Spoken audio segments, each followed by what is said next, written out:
I didn't know that we were actually like rich until maybe I was in my mid-20s.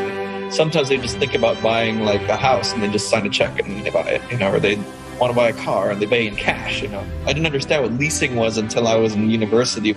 If you told me that it's not fun to be in a private jet, I'd be lying. Like if someone asked you, hey man, you want to fly my private jet? I'm like, sure dude, why not? I also thought like, it's like, why is it that they have like a 7 Series BMW and a 5 Series and a 3 Series? Like, why don't you just buy the best, It's like, why bother with something cheap? That took a while for me to understand, to be honest with you.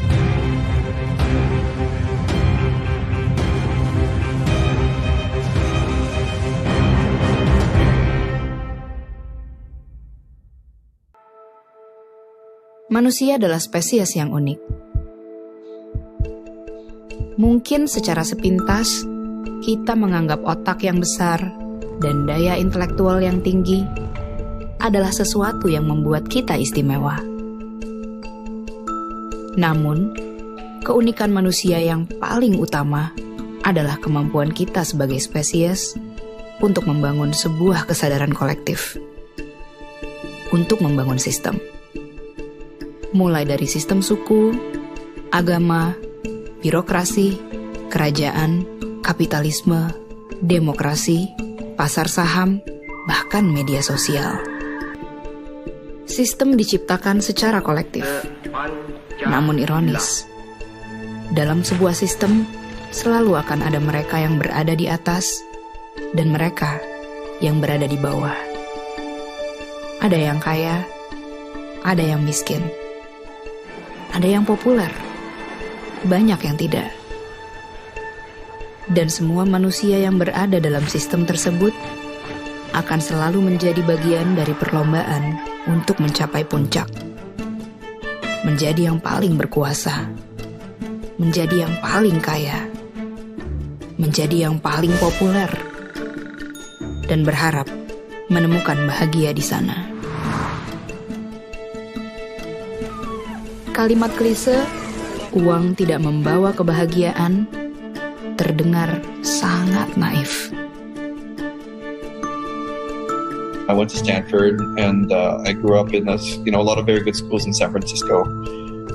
But when I went back to Indonesia and I want to understand people, just the way that you want to interview me in Indonesian and I can't. I probably lived about 20 years of my life in the family business, just basically being a puppet of my parents. And a lot of people probably look at me and say like, hey, I'm really lucky, I'm born into a rich family. I can have whatever I want, and my family is very influential, so I should have it good. Like all the doors should be open to me. I should be happy, I should be lucky. The part that really made me feel sad was I wasn't happy. And and I can't talk to anybody about it, because if I talk to anybody, they say, hey, you should be happy, because look at you compared to everyone else.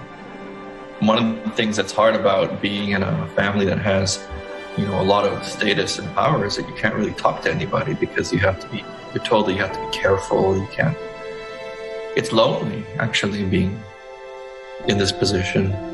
And as I talk to other peers in different families, similar background, I know many who feel the same way. It's a common thing. It's not just something to do with me. And my parents worked really late hours, and so I was often in the office until 2 o'clock, 3 o'clock, 4 o'clock in the morning, sometimes 5 o'clock in the morning. Nothing I did felt was right in front of their eyes. I started having lots of personal problems, and my health was failing. My doctor said I had a liver problem. They said that if I continued that way, I'm going to get cirrhosis and get cancer. And so that was a really, really low point in my life. Uang hanya bisa membawa kebahagiaan sampai ke level tertentu. Korelasi tingkat kebahagiaan berpengaruh erat dengan uang, karena akan sulit untuk hidup bahagia saat kebutuhan dasar, pendidikan, kesehatan, dan rasa aman belum terpenuhi. Sejak 2016, istilah negara maju dan negara berkembang sudah tidak lagi digunakan oleh PBB. Hans Rosling, seorang ahli statistik dari Swedia, membagi negara-negara dunia menjadi 4 level berdasarkan rata-rata penghasilan di negara tersebut. Di negara level 1, sumber air berasal dari sumur. Makanan hanya satu jenis tanpa variasi. Tidur beralas tikar. Alat transportasi adalah kaki. Di negara level 2, mulai ada variasi makanan. Mereka bersepeda dan tidur di atas kasur. Di negara level 3, pilihan makanan semakin variatif. Mereka bersepeda motor, berekreasi, dan mulai masuk pendidikan tinggi. Di negara level 4, mobil adalah kendaraan sehari-hari. Rekreasi dan perjalanan dengan pesawat terbang adalah kewajaran. Konsumsi energi tinggi, konsumsi protein tinggi. Lewat data statistik ini, kita bisa melihat seluruh negara bergerak menuju kemakmuran, menuju level 4. Di tahun ini, Indonesia sudah berada di level 3. Satu level dengan Cina, Brazil, dan Meksiko. Namun tingkat kesejahteraan umat manusia berbanding terbalik dengan kesejahteraan bumi. Semakin tinggi level kemakmuran suatu negara, tingkat konsumsinya juga meningkat. Jejak karbon yang dihasilkan juga meningkat. Jejak karbon adalah total emisi gas karbon yang dihasilkan dari proses konsumsi kita. Lewat bahan bakar, produksi barang-barang manufaktur, material, kayu, jalan, pembukaan lahan, bangunan, transportasi, dan satu yang paling krusial, konsumsi makanan. Makan. Makanan menjadi sangat penting karena setiap manusia di bumi mengkonsumsi makanan setiap hari. Semakin makmur level hidup suatu negara, semakin makmur pula konsumsi makanan dan protein hewani mereka. Sekitar 70% dari seluruh freshwater atau sumber air bersih itu sebenarnya kita kasih ke peternakan hewan. Satu beef burger itu tuh membutuhkan 660 galon air. Memproduksi protein hewani itu adalah cara memproduksi makanan yang sangat amat mahal dan resource intensive. Kalau kita ngomongin dari segi environment. Dan yang paling bahaya sebenarnya dia tuh nggak cuma menghasilkan CO2, tapi menghasilkan gas metan. Gas metan ini sifatnya tuh 20 kali lipat lebih menahan panas. Dan itu dihasilkan paling banyak dari peternakan hewan dibandingkan sektor-sektor yang lain. Semua sektor transportasi kalau dikombinasi jadi satu, itu tuh mereka kontribusinya sekitar 13% ke gas efek rumah kaca di dunia. Sedangkan 18% yang lebih besar itu datang dari peternakan hewan. Vegetables, roots, herbs, and berries. Oh, no. Oh, yes. Look, Blanche, I'm a big man. There's a lot of me to feed. Here, I can't live on this stuff. Oh, no? What about an elephant? Now you're talking. I'll have mine medium rare. Sederhananya tuh kemarin laporan dari WWF, kalau kita manusia itu mengkonsumsi high meat diet, tinggi protein hewani, kita butuh 4 bumi. 4 bumi itu hanya untuk makanan kita doang. Kita hanya harus pindah entah ke bulan, entah ke Mars, atau nggak tahu di mana deh. Sedangkan kalau kita yang benar-benar kayak whole food, berbasis nabati, tuh kita bisa mencukupi semua kebutuhan masyarakat sekarang, plus 4 miliar orang lagi. Bayangin. Apa yang baik untuk bumi, baik untuk diri. Begitupun sebaliknya. Jumlah sel di dalam tubuh kita dibandingkan dengan jumlah mikroorganisme yang asing di dalam dan di atas tubuh kita ada 10-20 kali lipat lebih banyak daripada sel tubuh kita sendiri. Itu juga salah satu filosofi dasar ya daripada pandangan saya terhadap kesehatan dan tubuh, bahwa kita adalah mikrokosme daripada makrokosme. Saya kadang sebutkan bahwa setiap orang adalah planet. Atau kalau mau lebih ekstrim lagi, setiap orang adalah sebuah galaksi. Kita adalah bumi terdiri dari banyak makhluk gitu ya. Bakteria, virus, prion, cacing, parasit-parasit yang lain itu adalah makhluk seperti kita di atas bumi ini.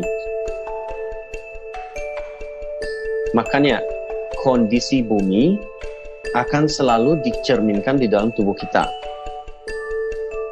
Mungkin pernah dengar salah satu hormon pembawa kebahagiaan yaitu serotonin.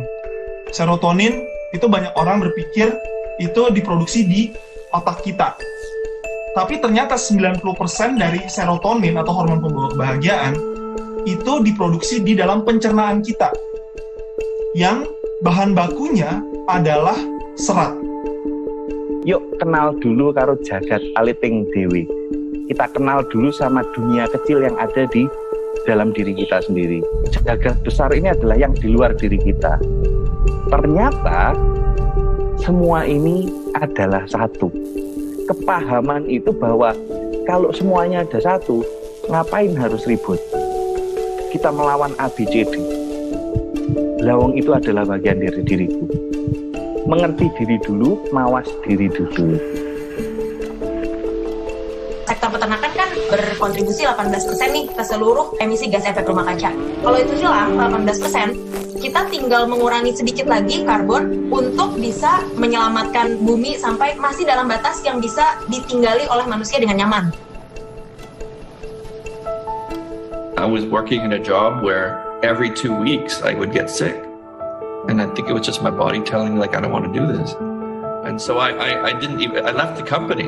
Like, I didn't even bum it. I just disappeared. I just became the coward. I didn't resign. I just stayed at home and didn't show up. And I spent like the first 2 weeks just cleaning up my living room and turning it into a music studio. And my hope was that some people would come in and benefit from using the equipment. And I wanted just to be nice to people because I was sick of being told to be tough. And I was never good at being tough. And I wanted to do it in music. And that was really the only thing that I knew I wanted to do. And I knew that music makes me happy. That was the first time, like, in my life that I really didn't know what was going to happen next. That was the beginning of when I got better. Yang namanya vegetarian tuh jauh banget dari pikiranku ya. Aku suka banget daging, aku suka banget barbecue, aku suka banget ayam dan lain-lain gitu ya. Pertama kali going vegetarian, banyak orang menganggap kita nggak normal gitu kan. Bahkan keluarga masih mencoba mengkonvert kita menjadi tidak vegetarian gitu. Kita selalu mikir kalau kita mau ngambil keputusan atau pilihan hidup, entah itu pola makan, pola hidup, itu semuanya harus sesuai dengan kata hati. Dan kalau kita in tune sama kata hati kita akan jadi questioning a lot of things yang dianggap normal sebenarnya.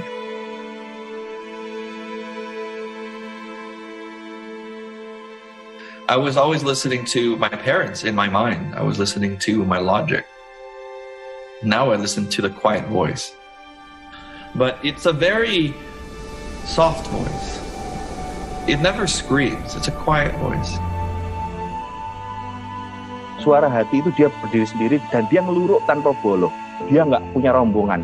Nggak ada rombongan cemburu, nggak ada rombongan si takut, nggak ada rombongan khawatir, nggak ada. Stop.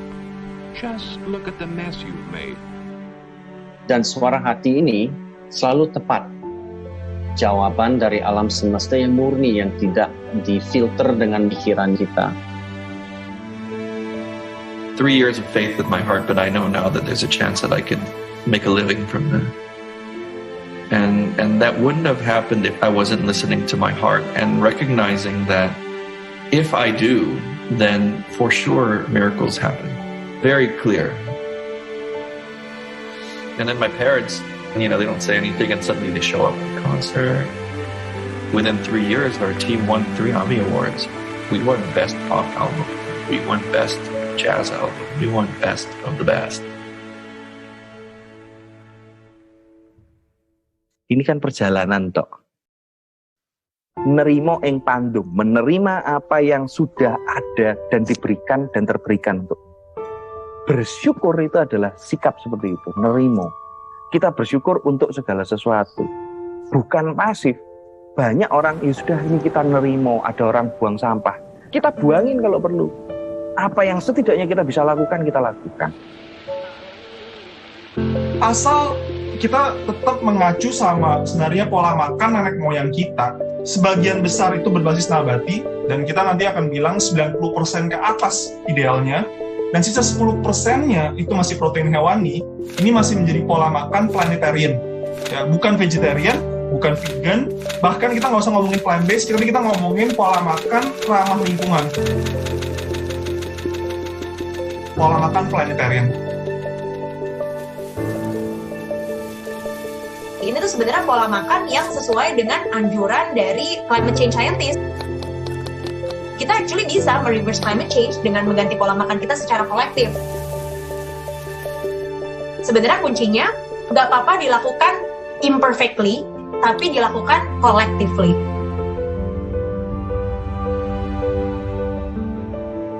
COVID-19 sering dianggap sebagai waktu bumi untuk beristirahat. Tidak salah sih. Namun jika diartikan begitu, nanti setelah bumi istirahat sebentar, lalu kita akan balik lagi untuk rakus dan mengeksploitasi bumi lagi. Hakikat sesungguhnya dari pandemi ini adalah bukti dan pengingat bagi kita semua bahwa energi kolektif itu benar-benar ada. Lewat setitik virus yang sangat kecil, kekacauan global bisa terjadi.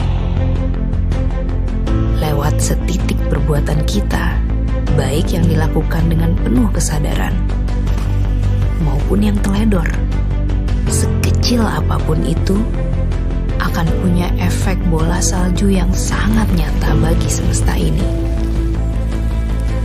Saat semua orang berhenti dan diam, mendengar suara hati masing-masing, dan kemudian dengan penuh kesadaran bertindak, kita benar-benar bisa memulihkan bumi ini.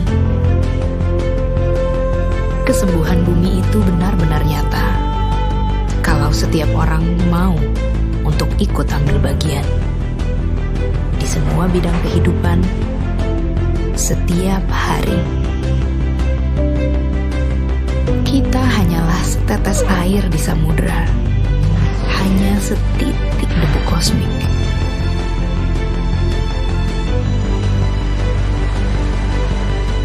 Namun bukankah samudera hanyalah kumpulan dari tetes-tetes air?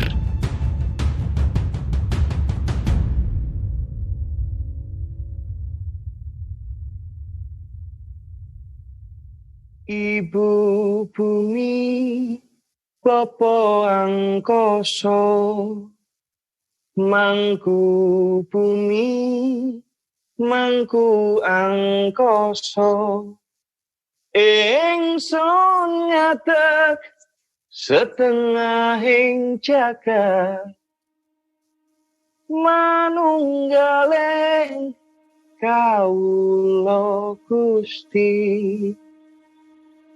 Maos mantra sajroning ati, ngagem raos ingsun kang suci, sirna ilang kabeh nafsuku,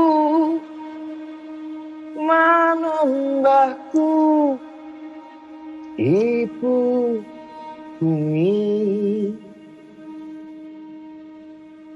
Tetep tata semangat juangku, ladu murub ing jero dodoku, walang saseh dadi kemoku, puswa matoyo langgeng kesanmu.